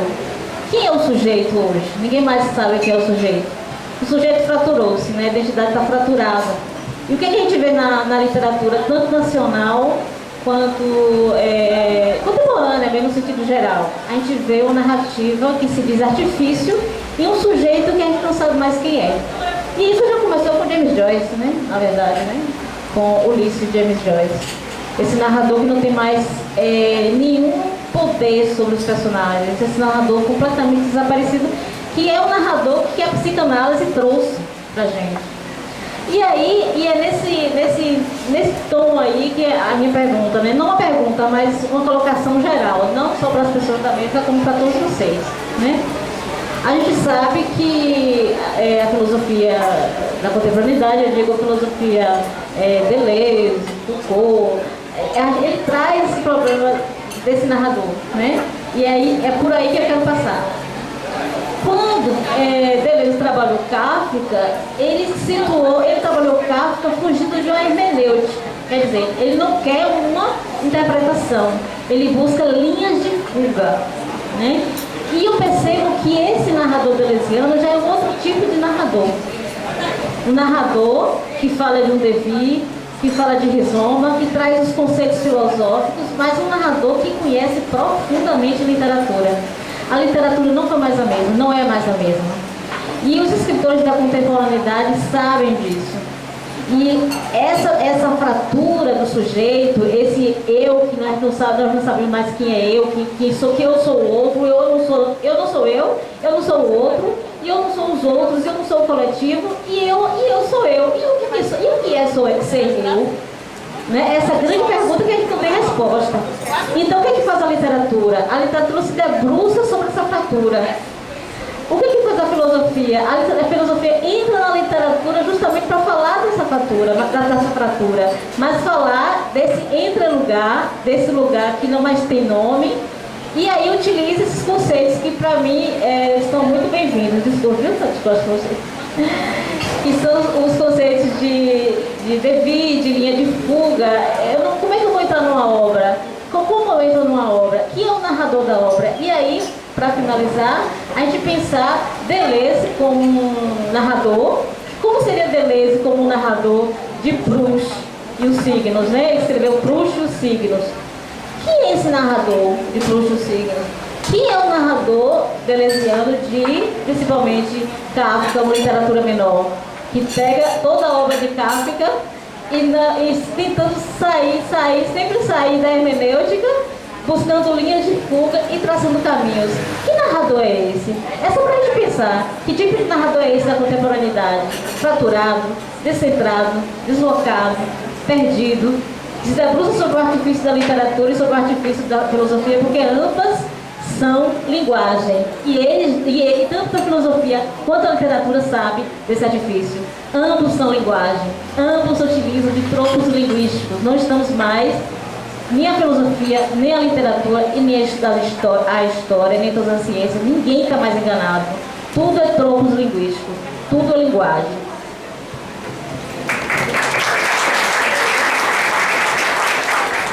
Bem, a Angela não fez uma questão, mas ela deixa um problema que eu queria que ela ficasse aqui para me ajudar a responder. Se ele estivesse comigo, eu ficava abraçadinho com ela, a gente ia conversando aqui e ia encontrar algumas possibilidades. Ângela, não dá para falar de literatura na contemporaneidade sem falar de angústia. Eu trouxe um texto que de alguma forma remete à angústia do contemporâneo. O Stuart Hall ele já discute a questão da identidade, o Bauman, enfim, vários autores já colocam essa problemática, porque era muito fácil definir o sujeito em períodos anteriores, onde você vivia numa sociedade estamental, de estratificação social rígida, de trajetórias lineares das vidas, né? Então, aquela visão determinista, filho de peixe, peixinho pau que nasce torto, nunca se endireita, enfim, essas concepções eram facilmente praticadas. A experiência da contemporaneidade é uma experiência que diz respeito à velocidade em que o tempo e o espaço colidem, vamos dizer assim, em momentos de profunda simultaneidade, né? A ideia do global, do local, o Hall vai chamar de localidade, né? Essa ideia de que fica cada vez mais difícil perceber as distâncias, as diferenças entre as pessoas. Naquilo que foi a sociedade de classes, lá no século XVIII, XIX, onde você tinha claramente os operários e claramente os donos dos meios de produção, você também conseguia definir com alguma clareza o papel social dos sujeitos. Hoje nós estamos falando de sociedade de massas, né? De sujeitos que primam pela sua individualidade, pelo seu lugar, né? Indivíduos em muitas circunstâncias atomizados, que diante de telas de equipamentos tecnológicos como os smartphones, como os tablets, como os computadores, produzem inúmeras publicações, na verdade não seriam publicações, mas seriam textos, falas, discursos, e são recebidos, e aí eu estou me remetendo aqui ao poeta Frederico Barbosa, e ele diz o seguinte: eu tenho uma página na internet que já teve 1 milhão de acessos. Se eu fosse tentar publicar isso em livro impresso, certamente eu não teria essa recepção. Então, de repente você é lido, você é admirado, você é conhecido, você é reconhecido por pessoas que você jamais imaginou que pudessem ter acesso ao seu texto. Isso é um fenômeno da contemporaneidade, né? Os pensadores, acho que não conseguiram projetar, né? Os clássicos, eles nos deram a base do pensamento moderno em grande medida, mas não dá para cobrar de Benjamin a experiência que ele não pôde ter, né? E que nós estamos tendo. Certamente a narrativa está em crise, certamente, né? O Silviano Santiago, em 1985, ele faz uma retomada do conceito de narrativa, né? O ensaio dele, o narrador pós-moderno, a partir da obra Os Contos de Edilberto Coutinho. Ele vai analisar aquilo que alguns podem chamar de narrador câmara, aquele que apenas relata a ação, mas que ele não se intromete nos valores das personagens. Ele simplesmente narra. Como uma câmera de TV que fica, por exemplo, uma câmera de segurança que fica ali filmando o movimento da loja o dia todo. Em geral não tem nada demais, mas um dia, eventualmente, pode acontecer alguma situação e aquilo vamos dizer, o texto é narrado com uma crueldade muito grande. Essa crise da narrativa, ela está diretamente associada ao problema da contemporaneidade, como a gente já estava retomando aqui, do jogo das identidades, né? Mais uma vez, retomando Barbosa, ele diz assim: o que define o meu aspecto identitário não são os meus valores positivos, mas sim aquilo que eu não gosto. Eu acho isso interessante. Ele diz assim: eu só sou o que eu sou, não pelo aquilo que eu gosto, mas aquilo que eu não gosto, aquilo que eu não aceito ser. Porque aquilo que eu gosto eu faço uma adesão, eu estou de alguma forma aceitando aquela proposta. Mas quando eu digo isso eu não aceito, isso mostra uma marca de identidade. Eu não permito que tal ideia chegue. E o que a gente tem visto contemporaneamente, né? Esse esfacelamento dos valores e das identidades, porque o mundo cada vez mais cosmopolita, as pessoas interagindo de modo, o que o Benjamin vai falar, né?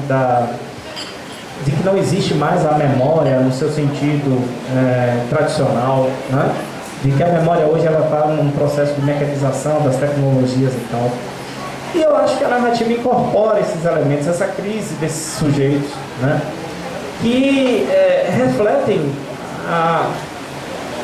uma total fragmentação do espectro, né, mais geral, que estava envolto nas narrativas, por exemplo, no final do século XIX e início do século XX. Né? Talvez a gente tenha algumas exceções. Eu, por exemplo, considero Memórias Póstumas de Brás Cubas uma obra pós-moderna, porque ele consegue fragmentar discurso, tem uma série de técnicas ali que já outros autores usavam, mas, enfim. Talvez a gente esteja falando desse Ghost do Drummond, desse sujeito deslocado na sociedade, que não se encontra, que não tem porto seguro, e que há, nesse vazio da experiência contemporânea, a esperança no texto literário. São inúmeras as produções da contemporaneidade que falam dessa angústia, desse vazio, dessa necessidade de se comunicar, de estabelecer a relação, de enriquecer o diálogo com o conhecimento do outro.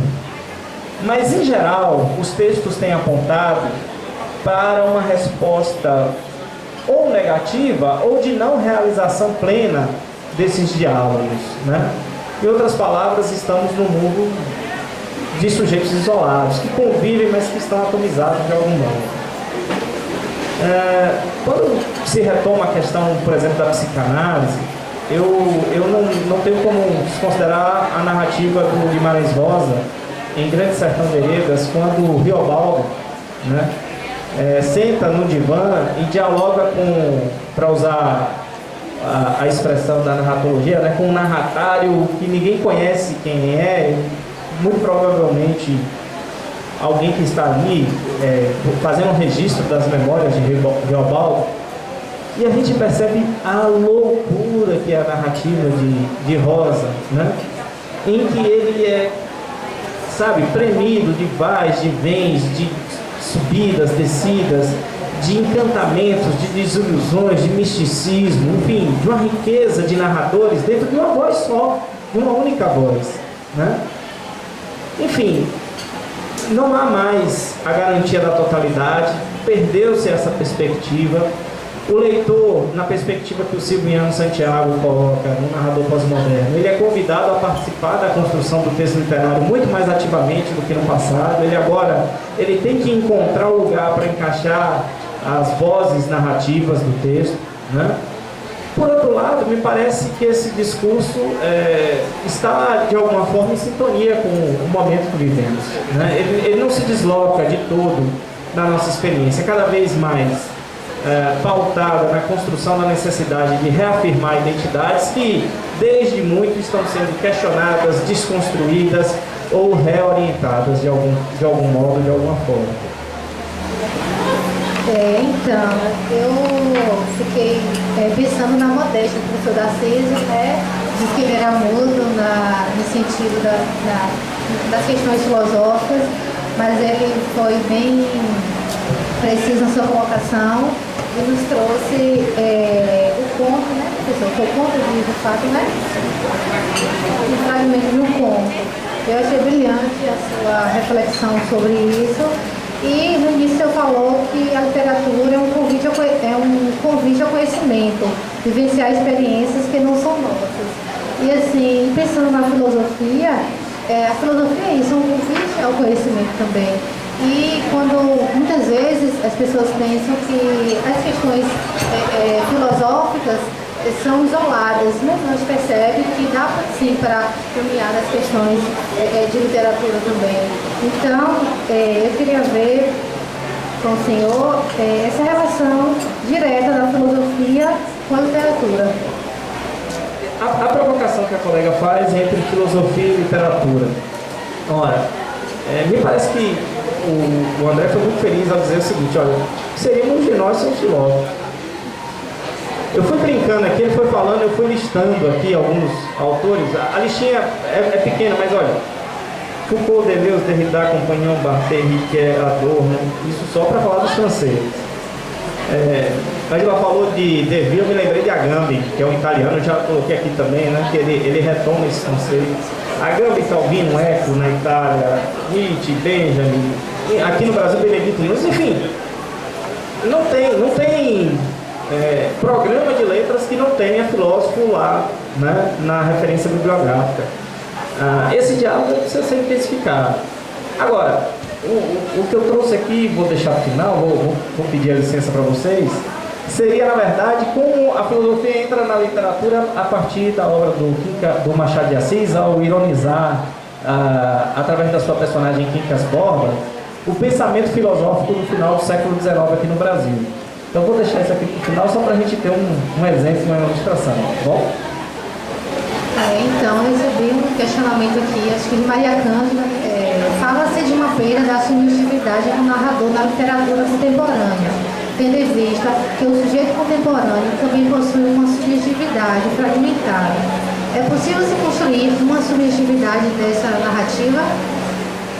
Eu acho que tem a ver um pouco com o que o Tarcísio começou falando, que, de certa forma, apesar da literatura beber na fonte do real, daquilo que eu acho que o narrador ele pode construir outra pessoa totalmente diferente dele mesmo, não obstante sua limitação em termos de subjetividade. Então, se eu estou entendendo bem o questionamento, apesar de eu, por exemplo, não ter uma subjetividade definida, eu posso constituir um narrador com uma subjetividade definida. Isso é um artifício próprio da literatura.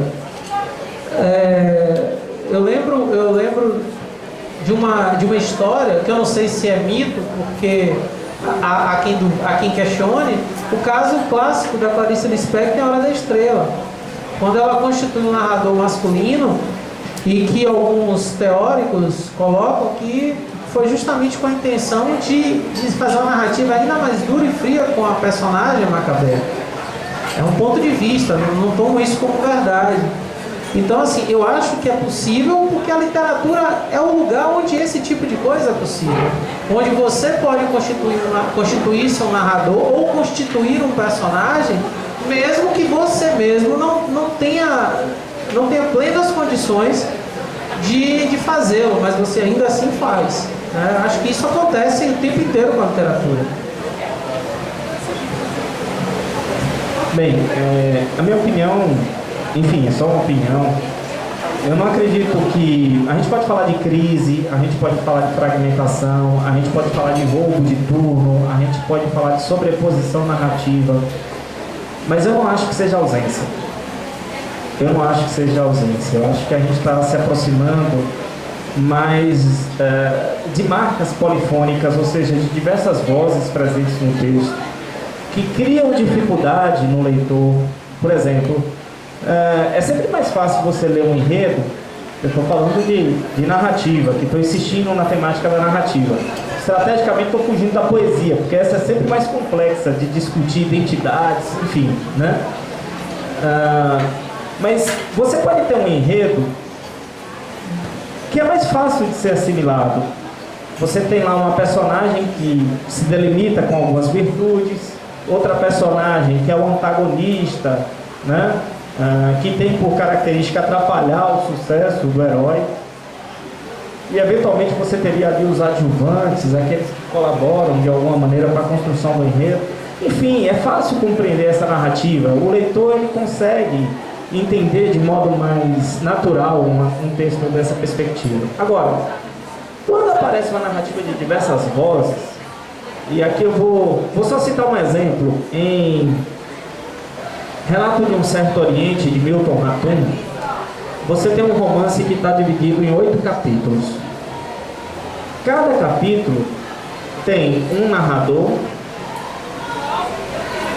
um ouvinte que, enfim, chama-se narratário, aquele que escuta, aquele que é o interlocutor do narrador, e um referencial.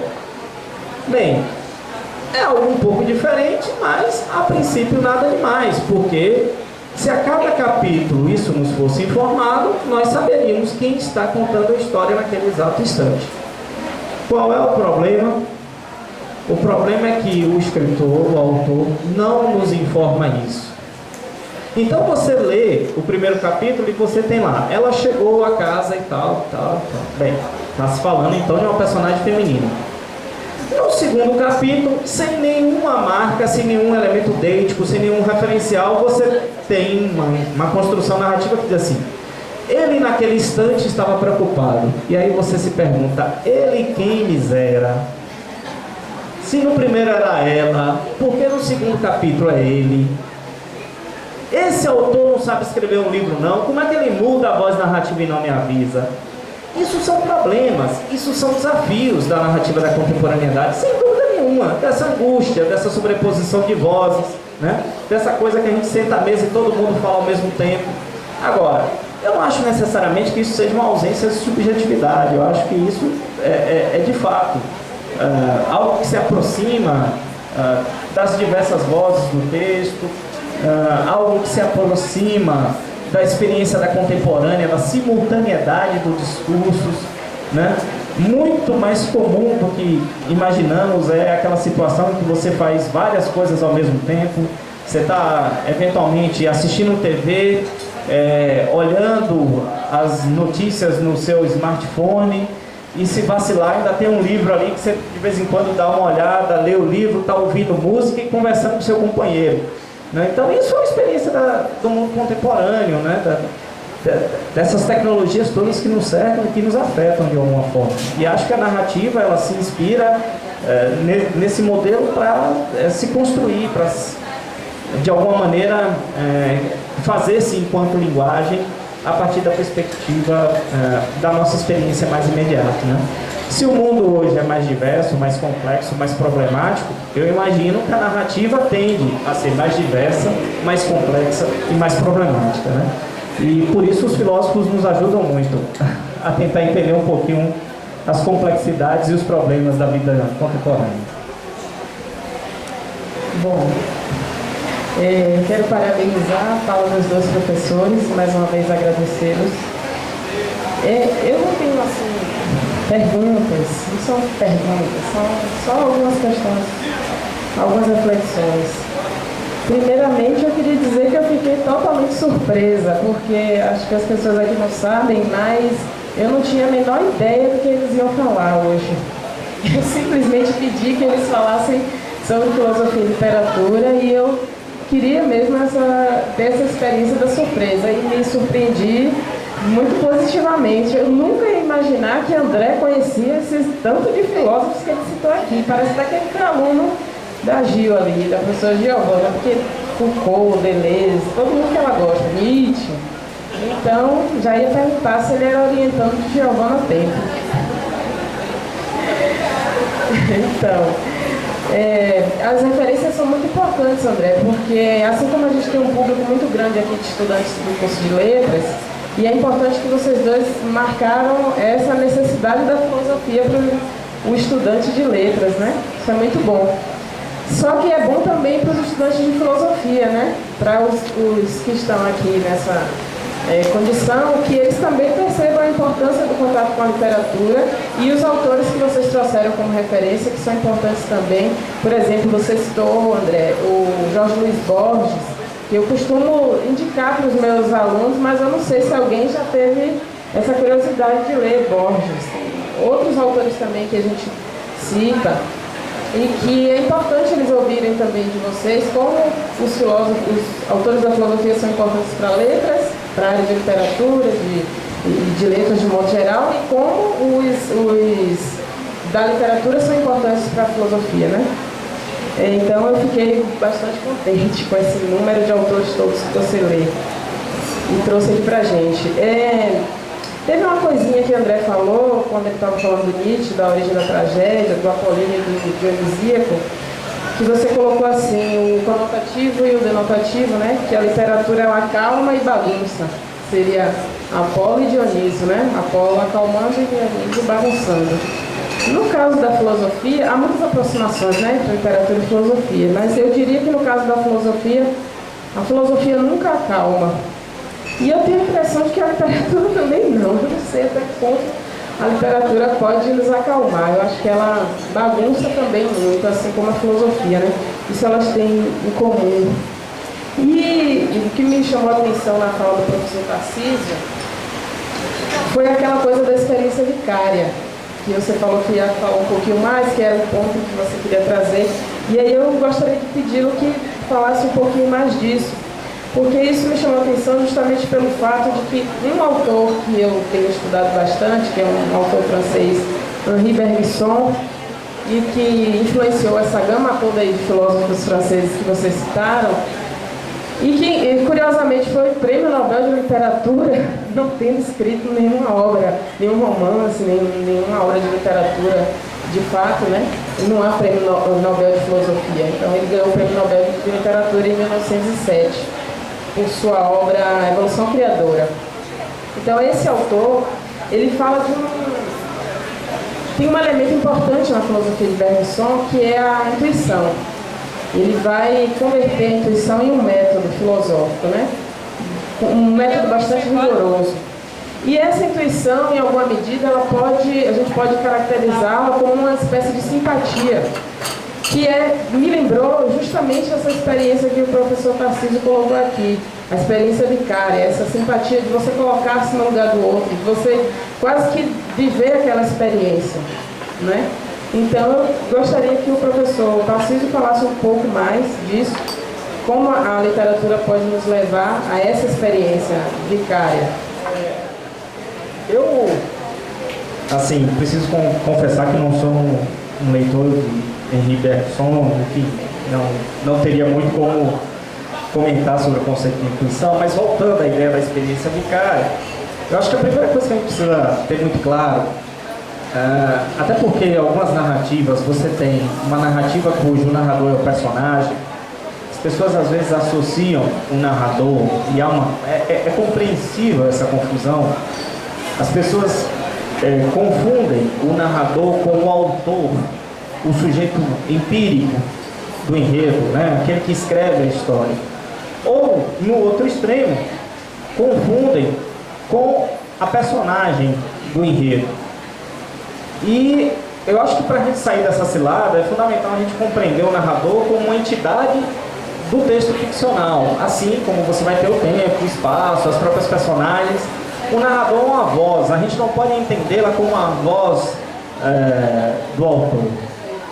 E é óbvio que o autor ele tem uma responsabilidade pela escrita do texto, mas são inúmeros mesmo, os escritores que falam de algo que é um tanto quanto inusitado, que é o seguinte: eu ia escrever aquela história de uma determinada maneira, de uma determinada forma. Eu me lembro aqui, por exemplo, de Jorge Amado, dando um exemplo, né? E ele dizia, mas as personagens eram teimosas. Elas não aceitavam aquele destino. Elas não aceitavam, e olha que o autor para a personagem, né, ele é um deus, ele faz o que quiser com ela. Eu me lembro aqui do...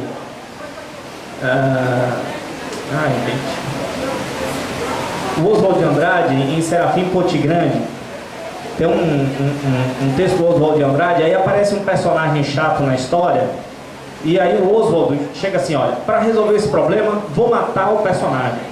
E pronto, deixou de incomodá-lo, né? É importante que a gente perceba que um texto literário, ele vai entrando num mundo, né, do imaginário do artista, do escritor, da lógica que é construída, né, dentro daquele enredo, da lógica mesmo da ficção, do plano ficcional, que em determinados contextos não há outra solução a dar, não há outra coisa a fazer. Esse texto que eu li para vocês, do Luiz Rufato, ele tem uma entrevista em que ele fala dessa obra e ele diz o seguinte: eu fui desafiado na condição de escritor a dar esse desfecho que eu construí para esse enredo, porque, a princípio, o final seria: Baiano cometeu suicídio e o filho mais amado, Cláudio, apenas assistiu ao suicídio. Só que ele mesmo problematiza essa questão. Esse seria um final moralizador. Essa seria uma solução fácil, né? Mundo, vasto mundo. Se eu me chamasse Raimundo, seria uma rima, não uma solução. Mundo, vasto mundo. Mais vasto é o meu coração, nos ensina Drummond. Então, às vezes as soluções fáceis não são as melhores soluções para os problemas literários, filosóficos, existenciais, etc, etc, etc. E aí, quando eu convido a reflexão sobre a questão da experiência vicária, é porque, evidentemente, nós temos uma vida, uma trajetória histórica, né? Um espelhamento social que nos determina, né? Uma série de valores que nos são importantes, né? Para o nosso reconhecimento no plano da sociedade. Entretanto, qual é o problema de ler o texto do Jorge Amado, onde ele fala de coronéis que são violentos, de prostitutas, de pessoas que têm uma trajetória que não, vamos dizer assim, sejam retilíneas, né? Inclusive ele fala criticamente das personagens carolas, Jesus, né? Maria, né? A expressão de Gabriela Cravo Canela, da personagem de Jesus, Maria José, né? E ao final ele dá meio que uma lição de moral àquela personagem e tal. Então, assim, qual é o problema? Na literatura, nós podemos nos deparar com circunstâncias que eventualmente na vida real nós nos recusamos. E esse é um convite, né? Muito mais do que... aí tem uma preocupação de determinados pensamentos que acham que a literatura tem que ter um caráter pedagógico moral, né? Educativo. Imagine, o meu filho lê uma obra como essa, ele vai, enfim, pensar o quê? Bem, a partir do momento que a literatura é vista como um elemento educativo, ela deixou de ser literatura. Essa é uma das questões centrais do conceito de arte literária, né? A literatura, ela não é moral nem imoral, ela está acima da moral, ela é amoral, pouco importa. E é justamente por isso que ela é bela. Porque você tem uma cena como essa, dantesca, agressiva, violenta, mas que nos comove, que nos faz refletir, que nos choca, que nos emociona, que nos leva a um incômodo. E quando a literatura faz isso, ela está exercendo o seu papel mais importante, que é despertar a sensibilidade do humano, desse humano automatizado, desse humano desligado dos problemas alheios, desse humano que se afasta da reflexão do outro, né? Dada a necessidade de pensar apenas na sua sobrevivência mais imediata e dos seus familiares, e esquece que existe, em determinados contextos recônditos, longe e distantes, sofrimento, dor, amargura. A literatura ela nos dá essa possibilidade, é uma passagem, é gratuito, não dói. Não dói no sentido físico, dói no sentido espiritual, né? Você se deslocar. Eu acho que quando você lê um texto como Jorge Amado, que nos convida a uma reflexão sobre elementos da... Eu estou insistindo aqui em Jorge Amado por um bairrismo mesmo, né? Poderia estar falando de outros autores. E lembrando, inclusive, que Jorge Amado é muito criticado, ele não é um autor de consenso, existem muitos elementos na obra amadiana que merecem realmente serem censurados.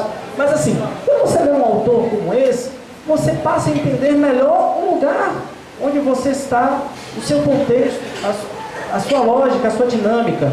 Quando o André falava aqui do coronelismo, eu tive a possibilidade de trabalhar um período no município de Ipiaú, e lá nós tínhamos um importante político e também escritor, Euclides Neto. Ele escreveu Os Magros, é um dos romances do Euclides Neto, Os Magros, que fala da loucura, né, dessa dificuldade entre o lugar do trabalhador rural e o lugar do coronel. O trabalhador rural, o sonho dele era ter o seu instrumento de trabalho. Claro que uma leitura muito pautada no discurso marxista, né?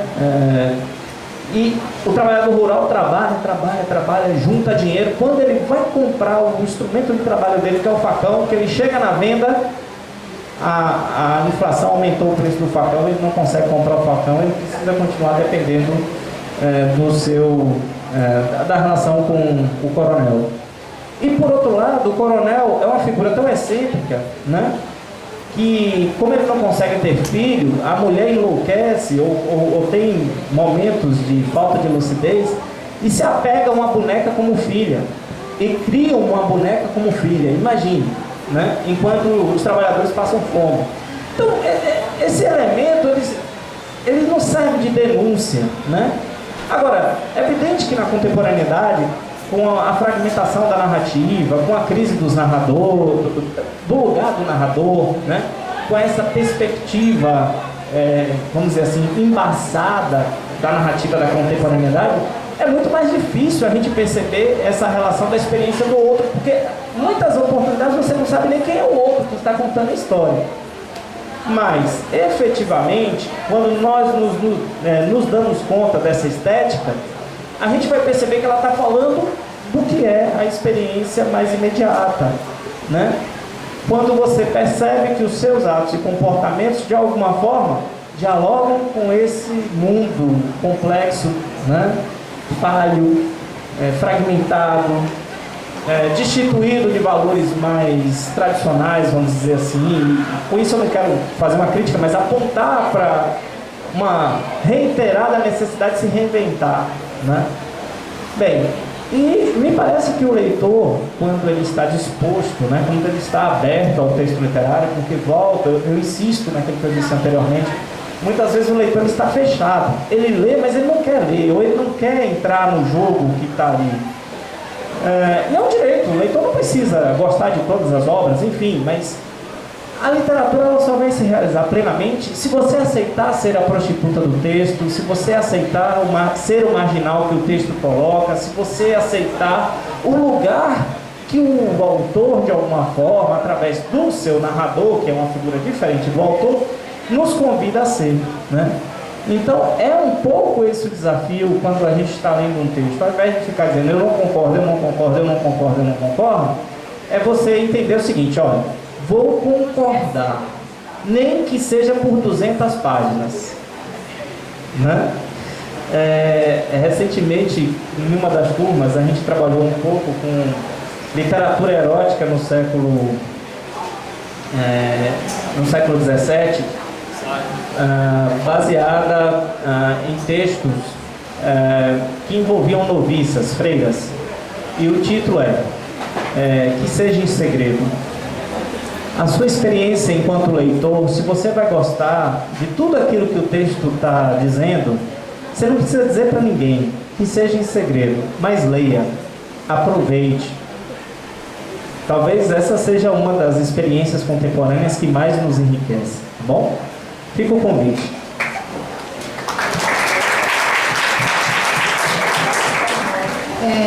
Vamos aproveitar, né, esse momento para finalizar, agradecer a presença dos dois palestrantes. Eu fiquei muito feliz com o convite da professora Giovana também, de fazer parte da constituição da mesa também, né, mesmo como mediadora. Agradecer a presença de todos vocês e passar para a professora Giovana para fazer as considerações finais.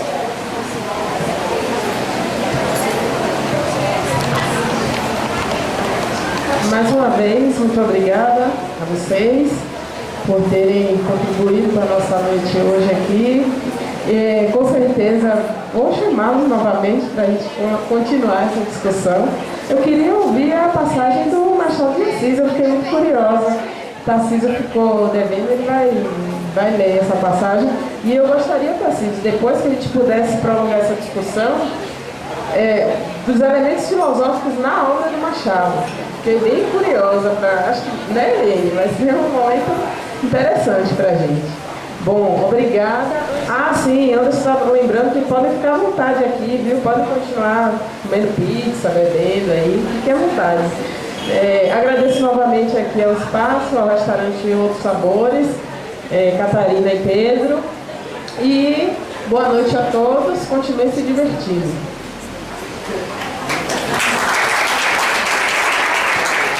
Só mais uma vez agradecer e dizer que o que Giovana falou é um fato importante. Eu acho que nenhum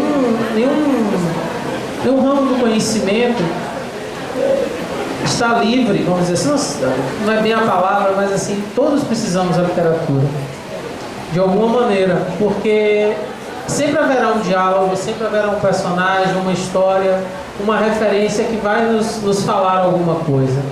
A literatura, ela tem esse poder, né? E assim, a gente pode dizer aqui no Brasil que a gente está muito bem servido e ainda temos hoje acesso a muita coisa fora do país também, muitos autores. Então assim, se a gente pensar só na literatura baiana, esse termo não é muito bem visto, né? Aqui no pensamento da literatura existe uma discussão sobre isso. Mas se a gente pensar só em autores baianos ou que produzem literatura na Bahia, a gente já tem um universo enorme que carece de busca, de conhecimento. E, claro, deve-se aproveitar o espaço da universidade para isso. Acho que o Tarcísio já faz um pouco disso, né, nas suas aulas. E aproveita essa oportunidade porque é um diferencial que a gente possa conhecer essas obras e cada vez mais discutir sobre elas. Não só em relação à literatura, mas em relação também a outros ramos do conhecimento. E aproveitar ao máximo isso aí. Vem Machado de Assis aí, eu não vou falar muito porque Machado de Assis é um autor que eu acho que ele... Se a gente tem o direito de falar isso, a gente tem, eu falo, é um autor fundamental. Não dá para viver a vida inteira sem ter lido Machado de Assis. E Memórias Póstumas é um caso, né? Acho que pelo menos a trilogia básica dele já vale muito a pena. Então, delicie-se aí com o trecho. Muito obrigado, boa noite.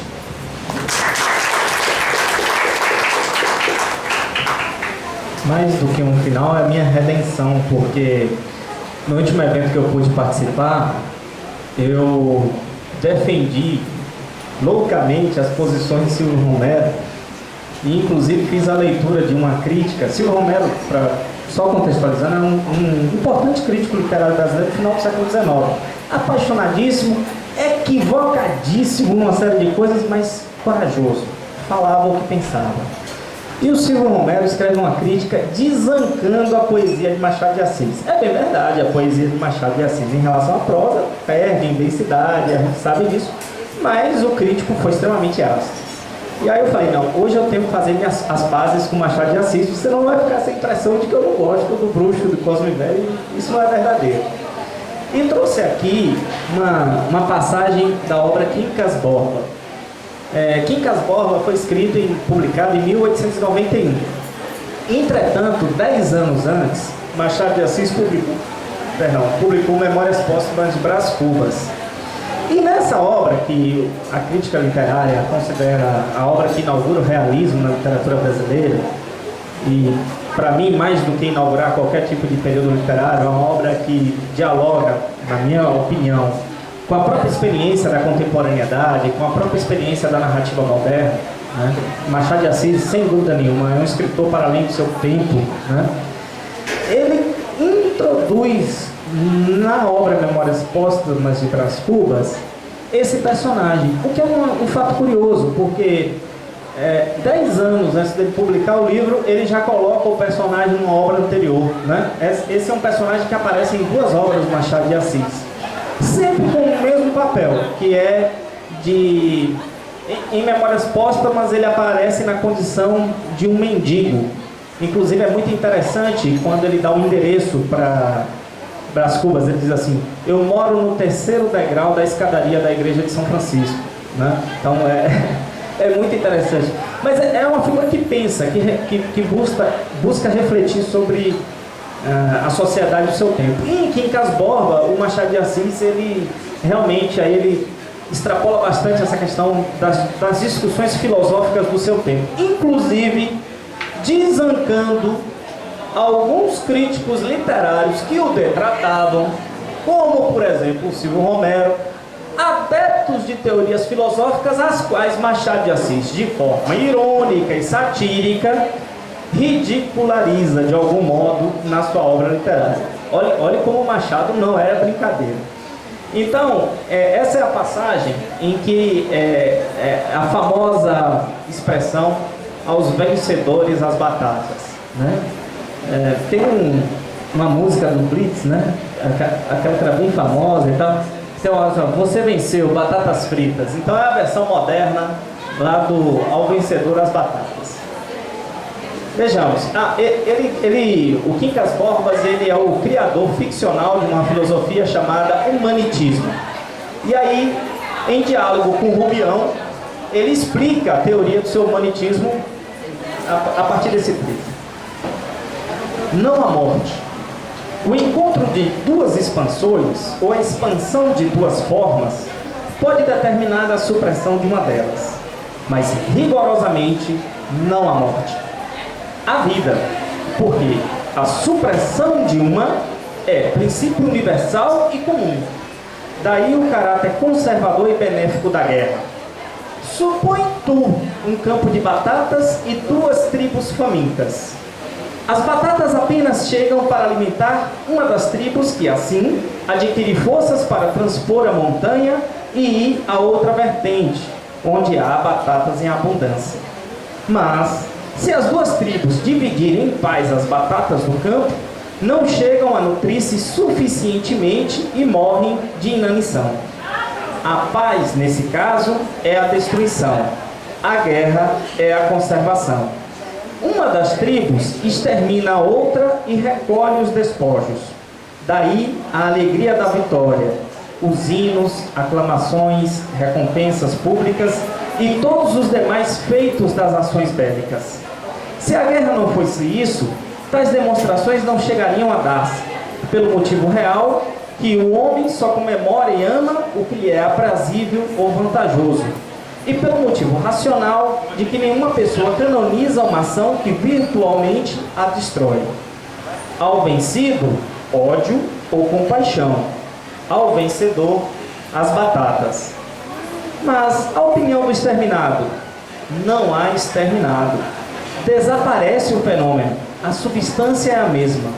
Nunca viste ferver água? Hás de lembrar-te que as bolhas fazem-se e desfazem-se de contínuo, e tudo fica na mesma água. Os indivíduos são essas bolhas transitórias. Machado de Assis, Quincas Borba, ok?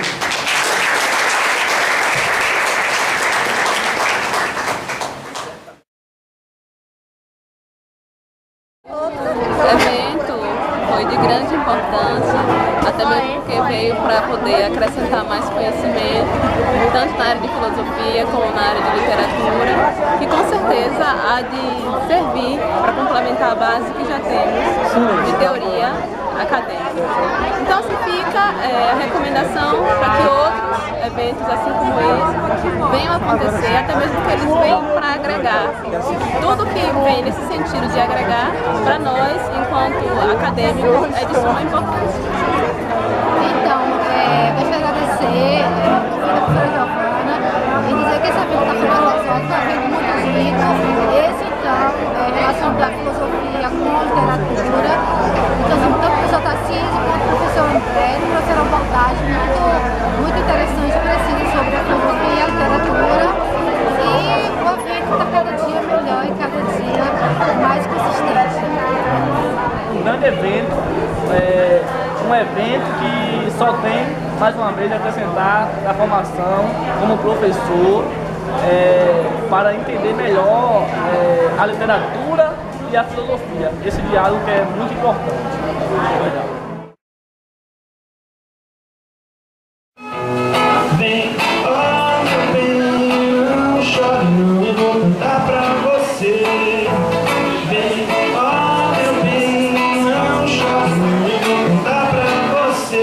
Um anjo do céu que me transformou, serei do seu povo, guardando a pureza, que é pra eu cuidar, que é pra eu amar, toda cristalina, em toda inocência.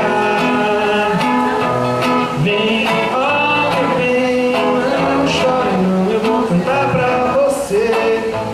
Vem, oh meu bem, não chore não, eu vou cantar pra você.